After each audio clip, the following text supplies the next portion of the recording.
অবশেষে আমরা চলে এলাম পুরুলিয়া শেষ পর্বের ভিডিও বামনি ফলস।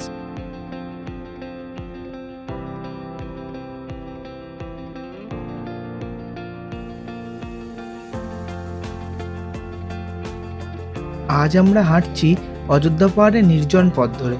চারপাশে সবুজের সমারোহ, গাছের পাতায় পাতায় মৃদু স্পর্শ, আর দূরে কোথাও অচেনা প্রাচীন ডাক।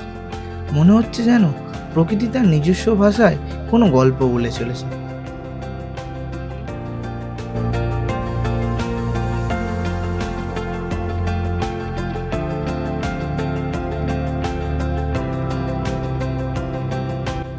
এই ব্রিজের নিচ থেকে যে ঝর্ণা বয়ে যাচ্ছে তার উৎপত্তি কোথায় আমরা নিজেরাও জানি না। সামনে দেখা যাচ্ছে সিঁড়ি, হয়তো এই সিঁড়ি নেমেই বামনি ফলসের দেখা পাওয়া যাবে।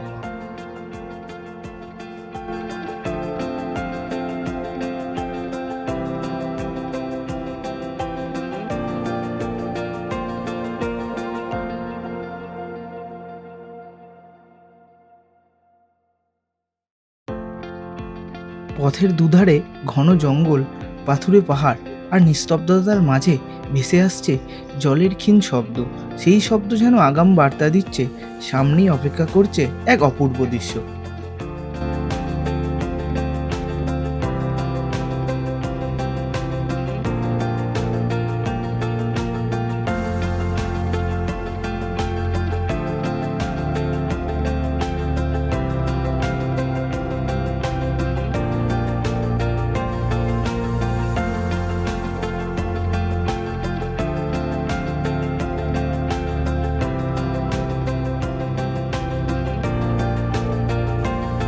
দিগন্ত জুড়ে পাহাড়ের নীলিমা, আর তার বুকে ঝরে পড়া এই রূপালী জলধারা যেন পৃথিবীর ক্যানভাসে আঁকা এক জীবন্ত চিত্রকাব্য।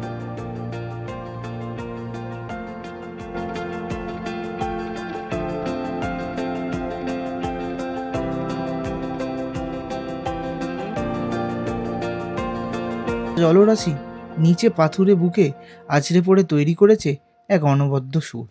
মনে হয় যেন প্রকৃতি নিজেই এখানে বসে এক অমর কবিতা রচনা করেছে।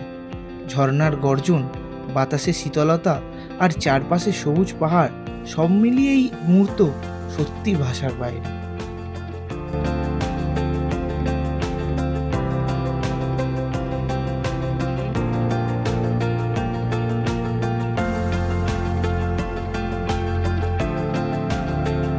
সৌন্দর্য শুধু চোখে দেখা যায় না, অনুভব করতে হয় হৃদয় দিয়ে।